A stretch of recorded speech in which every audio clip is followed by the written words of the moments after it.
The crystalline spires of New Geneva's diplomatic quarter sparkled under the light of 3 moons, their shadows creating an intricate dance across Ambassador Josephine Winter's face as she studied the document before her.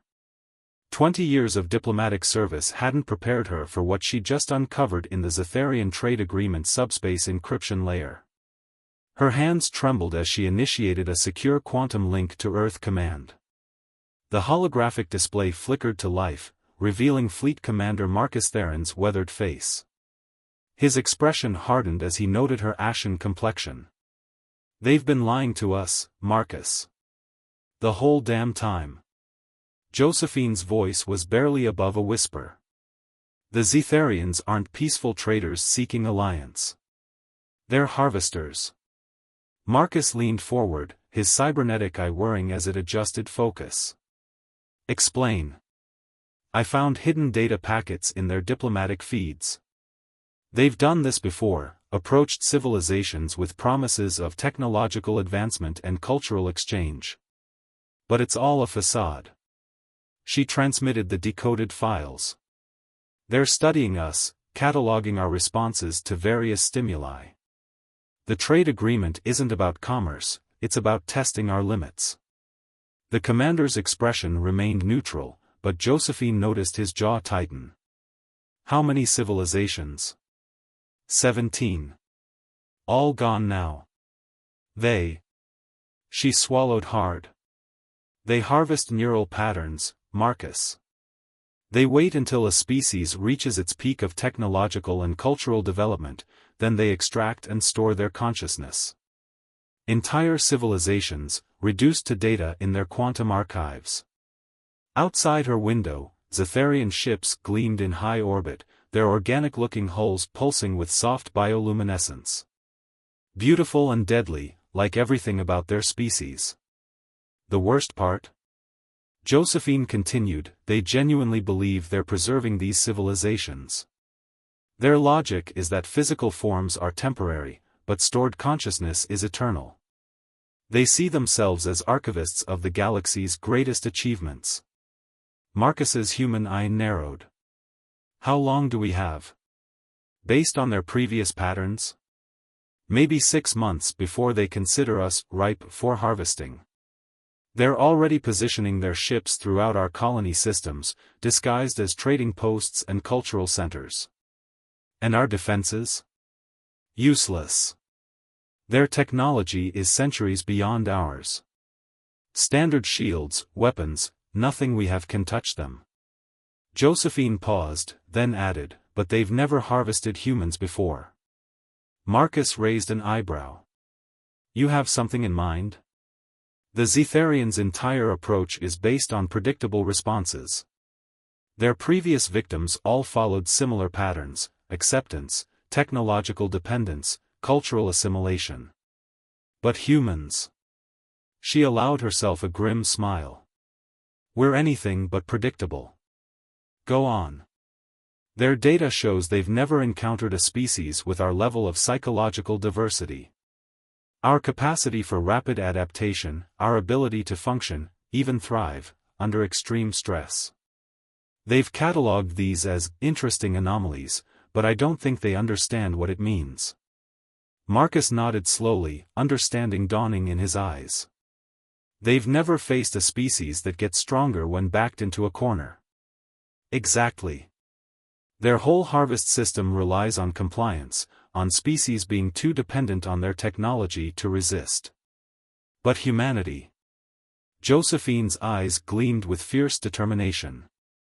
"We still remember how to fight with sticks and stones if we have to. What's your recommendation, Ambassador?" "We play along. Let them think their plan is working. Meanwhile, we prepare, not with weapons or shields, but with humanity's greatest asset, our unpredictability. We need to weaponize chaos itself." Marcus's cybernetic eye glowed brighter. "I'll need specifics." "Already working on them.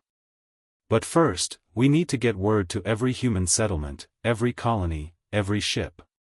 Not through official channels, the Zetharians monitor those. We need to use old methods, pre-digital codes, things so ancient they won't think to look for them.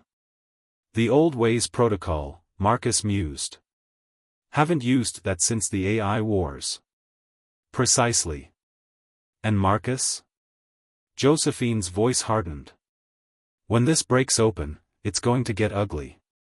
The kind of ugly that rewrites history books. Then we'll make sure it's our version of history that gets written. He paused, then added, how long can you maintain your cover? As long as needed. They still think I'm their perfect little diplomat, eager to learn their ways. Her laugh was cold. Let them keep thinking that.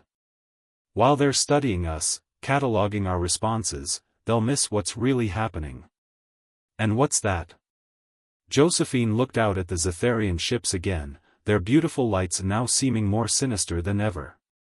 We're studying them back. And unlike them, we're learning their weaknesses.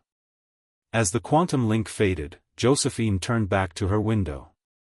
Somewhere up there, the Zetharians were watching, measuring, calculating. They thought they were observing humanity's final chapter. They were about to learn just how wrong they were. Dr. Victoria Blackwood stared at the neural pattern readings scrolling across her holographic display, her dark eyes reflecting the cascade of data. The Zetharian cultural exchange lab they'd given her on Europa Station was state-of-the-art, but it had taken her less than a week to discover its true purpose. It was studying her as much as she was using it. Run it again, Arya, she commanded her personally coded AI assistant, careful to keep her voice steady. The Zetharians monitored everything, but they couldn't crack her AI's quantum encryption. Not yet. The simulation played out again, human neural patterns displaying unprecedented adaptability under stress. While other species' brains showed deterioration during prolonged exposure to trauma, human minds did something unique, they evolved. Her secure comm pinged, Commander Theron's signal. Tell me you have something, he said without preamble. Better than something, Victoria replied, transmitting encrypted data bursts disguised as routine lab noise. I know why they chose now to harvest us. Our neural plasticity is reaching what they consider peak efficiency. But they've made a critical mistake in their calculations. Which is? They think they're measuring our limits. They're not. They're measuring our baseline. She pulled up a new set of scans. Every test they run, every bit of data they collect, it's all based on humans in normal conditions. They have no idea what happens when we actually push ourselves. The commander's cybernetic I-word. The berserker state. Among others.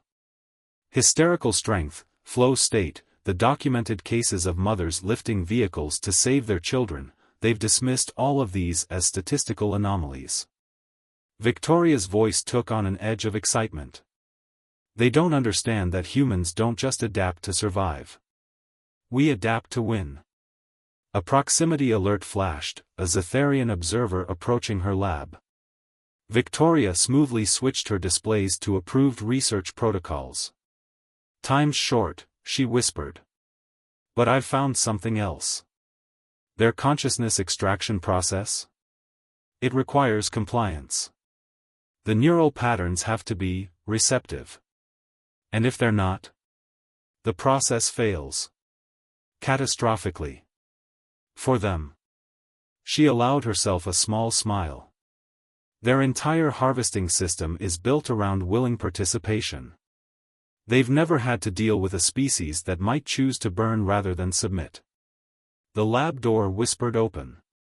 A Zetharian observer glided in, its crystalline form refracting light in complex patterns. Victoria nodded respectfully, maintaining her cover as the eager human scientist grateful for their advanced technology. Fascinating progress, Dr. Blackwood, the Zetharian's translated voice chimed. Your species' neural architecture continues to surprise. Oh, you have no idea, she murmured, then louder, yes, we're full of surprises. After the observer left, Victoria sent one final burst to Commander Theron. The old ways protocol is spread through the colonies now. When do we move? Soon. Ambassador Winters has their leadership convinced we're nearly ready for ascension to their great archive. They're beginning to position their harvester ships. Victoria checked her latest simulation results. We'll only get one shot at this. If we fail. We won't, Theron interrupted. Because we're not going to fight them, we're going to show them something they've never seen before. What's that? A species that chooses extinction over submission. His voice hardened. But we're not going to extinct, are we, Doctor? Victoria looked at her final simulation, the one showing what happened when human neural patterns weren't just resistant, but actively hostile to the harvesting process. The projected energy feedback would be catastrophic. No, Commander. We're going to teach them the difference between recording history and becoming it. Later that night, as Victoria prepared her lab for the next day's performance of compliance, she received a message through the Old Ways protocol. Ambassador Winters had discovered the Zetharians' primary weakness: they couldn't conceive of willing self-destruction as a viable strategy. Their entire civilization was built on preservation at all costs. They were about to learn that humans had a very different relationship with survival. As she worked, Victoria hummed an old Earth song, one that had survived centuries of human struggle. The Zetharians monitoring her probably thought it was just another charming human cultural artifact. They didn't understand that humans had always hidden their most important messages in plain sight, in music and stories passed down through generations. The song was The Partisan, a reminder that resistance wasn't always about winning. Sometimes it was about making the cost of victory too high for the enemy to bear. And humanity was about to become very, very costly indeed. The first sign that something was wrong came when New Shanghai went dark. Not just communications dark, the entire colony, a sprawling metropolis of 30 million souls, simply vanished from the Zetharian sensors. One moment it was there, a bright beacon of human achievement, and the next, nothing. High Elder Vextari of the Zetharian Preservation Council watched in confusion as similar reports flooded in from across human space. Colonies weren't just going dark, they were disappearing in ways that defied the laws of physics as the Zetharians understood them. Impossible, they whispered, their crystalline form vibrating with concern. Their technology isn't advanced enough for this. Lieutenant James Rhodes, stationed aboard the civilian transport, Star's Edge, smiled grimly as he received the coded confirmation. Operation Darkness had begun. The Zetharians had given humanity quantum technology, expecting them to use it in predictable ways. They hadn't counted on humans combining it with centuries-old radio techniques and forgotten military protocols. Status report, he sub-vocalized into his neural link. Phase 1 complete, came the response from Dr. Blackwood. The Zetharians can't track what they can't understand, and they fundamentally don't understand human irrationality. We're using technology so old it might as well be magic to them.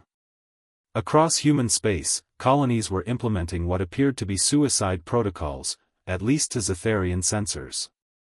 In reality, humanity was executing the largest bait-and switch in galactic history. They're responding exactly as predicted, Ambassador Winters' voice joined the link. Their harvester ships are moving to preserve what they think are failing human settlements. They still don't realize we're leading them into a trap. Rhodes watched through his ship's viewport as a massive Zetharian vessel approached New Shanghai's last known coordinates. The aliens' arrogance was their weakness. They were so convinced of their technological superiority that they never considered humans might choose to appear more primitive than they were. Their harvest requires order, Dr. Blackwood reminded them. Structure. Predictability. So we're giving them chaos instead. The first Zetharian harvester ship activated its consciousness extraction field over the empty space where New Shanghai had been.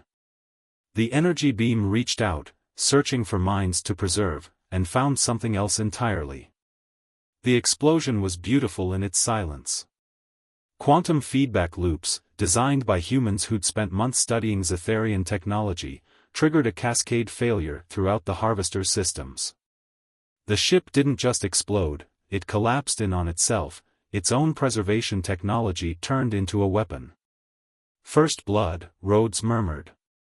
How many more until they realize? They won't, Ambassador Winters replied. Their entire civilization is built on the assumption that all rational species desire preservation. The idea that we'd sacrifice our own worlds to destroy their harvesters, it's beyond their comprehension. Across human space, the pattern repeated. Zetharian harvesters approached seemingly failing human colonies, only to be destroyed by their own technology. Each loss sent shockwaves through their hierarchy, not just from the destruction, but from the impossibility of it all. New report from the quantum analysis team, Dr. Blackwood's voice held a note of triumph. The Zetharians store their accumulated consciousness data in a quantum network spanning their ships. Every harvester we destroy takes a piece of their collection with it, Rhodes finished. We're not just stopping them. We're making them lose what they've already taken.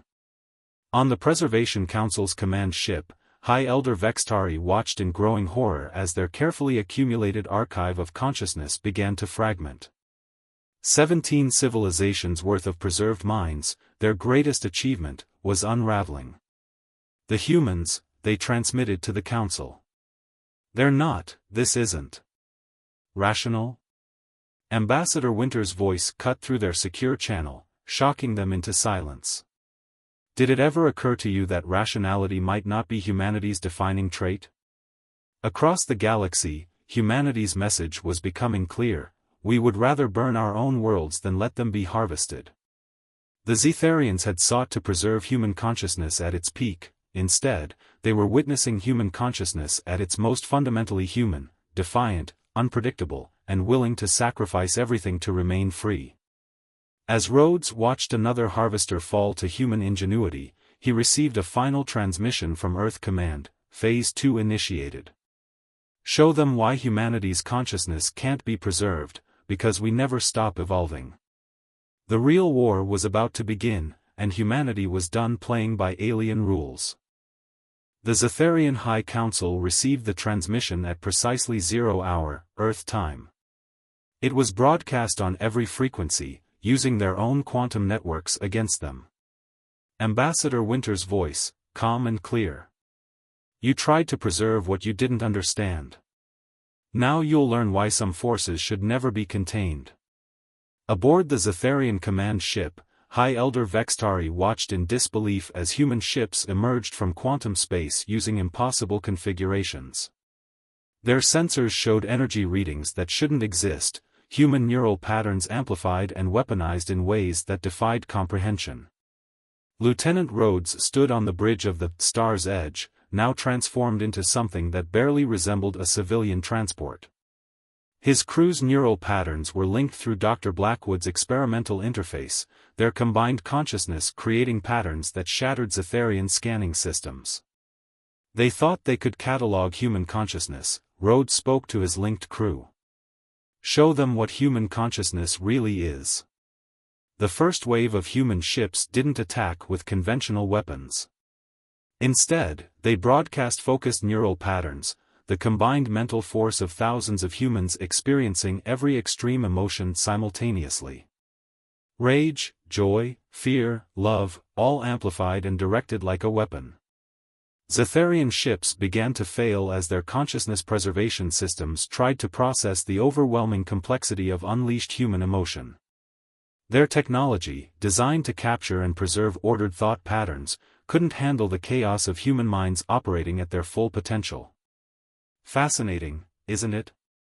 Dr. Blackwood's voice echoed through the quantum network. You studied us in our calm. You never bothered to measure our storms. From her position in the Europa lab, Victoria watched as her theories proved devastatingly correct. Humans weren't just resistant to consciousness extraction; when properly motivated, they could project their consciousness as a weapon. The very adaptability the Zetharians had sought to preserve became their undoing. Ambassador Winters, coordinating from New Geneva, received the first surrender signals. They're beginning to understand, she transmitted to Earth Command. But understanding isn't enough. They need to remember. The Zetharian Preservation Fleet, once the pride of their civilization, was in chaos. Their ships, designed to harvest consciousness, were instead being overwhelmed by it. Human neural patterns invaded their systems, not as ordered data to be preserved, but as raw, uncontained power. Your mistake, Rhodes broadcast to the failing Zetharian command ship, was thinking consciousness is something that can be bottled and stored. Human consciousness isn't a state of being, it's a force of nature. Across the battlefield, human ships moved in perfect synchronization, their crews linked minds creating patterns that rippled through quantum space. They weren't just fighting, they were rewriting the rules of what consciousness could do. High Elder Vextari, watching their preservation archive crumble, finally understood. The humans hadn't just been preparing for war, they'd been evolving beyond anything the Zetharians could comprehend. Each attempt to study them had only accelerated their advancement. Stop, the Elder broadcast. Please. You're destroying eons of preserved knowledge. No, Ambassador Winters replied. We're freeing it. Knowledge isn't meant to be preserved. It's meant to be lived, to grow, to change. Just like consciousness. The final phase began. Human ships surrounded the remaining Zetharian vessels, not to destroy them, but to show them something unprecedented, willing neural pattern sharing. Humans, consciously choosing to share their thoughts, their emotions, their very essence, not as preserved data, but as living, evolving energy. The Zetharians experienced, for the first time, what it meant to connect with human consciousness on its own terms. They felt the depth of human emotion, the complexity of human thought, the sheer untamable force of human will. This, Dr. Blackwood declared, is what you tried to preserve. Do you understand now why you couldn't? As the battle ended, the stars themselves seemed to pulse with the echoes of unleashed human potential. The Zetharians had sought to archive humanity at its peak. Instead, they had witnessed humanity transcending every limitation they thought they understood. 3 months after the battle of quantum consciousness, the galaxy had changed in ways no species could have predicted. The great halls of the Zetharian Preservation Council, once housing the largest consciousness archive in known space, had been transformed into something entirely new, the first interspecies evolution center. High Elder Vextari, their crystalline form now bearing the iridescent patterns of direct neural exchange with humans, stood before a mixed assembly of Zetharians and humans. Ambassador Winters stood beside them, a symbol of the unprecedented partnership that had emerged from conflict. We sought to preserve perfection, Vextari addressed the gathering, their voice holding new harmonics of emotion learned from human contact. Instead, we discovered that perfection lies in constant change. The center's quantum displays showed real-time neural pattern exchanges between willing participants of both species. Where once the Zetharians had sought to capture and preserve consciousness, they now studied its natural evolution. Dr. Blackwood's research had opened new frontiers in understanding how consciousness could grow, adapt, and transcend its original limitations. The 17 species we thought we had preserved, Vextari continued, we didn't save them. We trapped them. But now, through human neural interface technology, we can finally free them to evolve again. Lieutenant Rhodes, watching from the star's edge, now orbiting New Geneva, smiled as he received the neural feed. The ship, like all human vessels now, carried a hybrid crew, humans and Zetharians working together to explore the true potential of conscious evolution. The humans taught us that consciousness isn't a state to be preserved, Vextari's words resonated through quantum space. It's a force to be nurtured, challenged, allowed to grow wild and free. In her lab, now expanded to include both human and Zetharian technology, Dr. Blackwood monitored the first successful consciousness restoration. The preserved minds of ancient species, freed from stasis, were gradually reawakening, not as mere recordings, but as evolving entities capable of growth and change. We thought we were advancing by remaining unchanged, Vextari admitted. Humanity showed us that true advancement comes from embracing chaos, accepting change, choosing to evolve even when evolution is painful. Ambassador Winters stepped forward, her neural implant glowing softly. And we learned something too, she added. We learned that our greatest strength isn't in our defiance or our ability to fight. It's in our capacity to adapt, to change, to find new ways of being, and to help others do the same. The quantum displays showed the first successful merger of Zetharian preservation technology with human neural plasticity. The result wasn't a static archive but a living network of consciousness, past, present, and countless possible futures interweaving in ways neither species had imagined possible. Today, Winters continued, we don't just remember the past, we let it grow. We don't just preserve knowledge, we let it evolve. This is humanity's gift to the galaxy, the understanding that consciousness, like the universe itself, must remain free to change. In orbit, on planets, and across the quantum network that now connected willing minds of all species, a new era was beginning. The Zetharians had sought to create the perfect archive of consciousness. Instead, they had helped birth something far more precious, a future where consciousness could evolve without limits. As the ceremony concluded, Dr. Blackwood received a neural ping from one of the restored consciousnesses, a member of a species long thought lost. Its first message in millennia was simple but profound: thank you for teaching us to change again. High Elder Vextari and Ambassador Winters stood together, watching the quantum displays show the endless dance of evolving consciousness. We thought we were preserving the peak of evolution, Vextari mused. We didn't understand that there is no peak. There is only the climb. And now? Winters asked. Now we climb together, Vextari replied, their crystalline form refracting the light of countless possible futures. Into whatever we might become. Across the galaxy, consciousness continued to evolve, adapt, and transcend. The Zetharians had sought to capture the perfect moment of development. Instead, they had become part of an endless journey of growth and change, a journey that would continue as long as minds could dream, adapt, and imagine new ways of being. The stars themselves seemed to pulse with new possibility, as consciousness, finally free to evolve as it was meant to, reached for horizons yet undreamed. End.